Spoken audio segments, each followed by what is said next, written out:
This is UPROAR's second project. Our initial project was called 10 by 10. We had 10 commissions of composers from Wales, just to get the company off to with a kickstart. Then this is the second project. So the first project was all acoustic instruments. This one we're going into the territory of ensemble with electronics.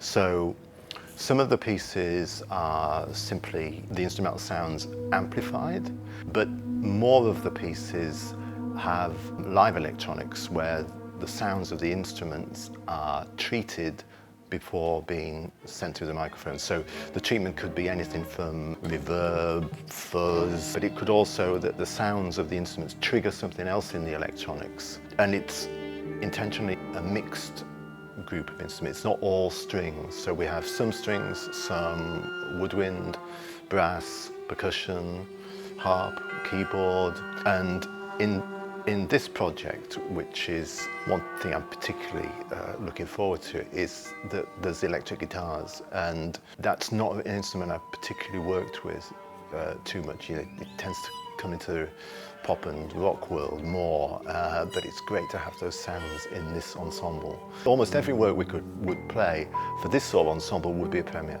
And in fact, the three existing works, one is by Finnish composer Galeri, the one Professor Bad Trip by Montpellier, and then the other one is Tristan Muray's Winter Fragments. So none of those works have had premieres in Wales. So bringing the international work to Wales, let everybody hear it in the country, as well as creating brand new stuff by Welsh composers. Those are kind of two important strands of the work.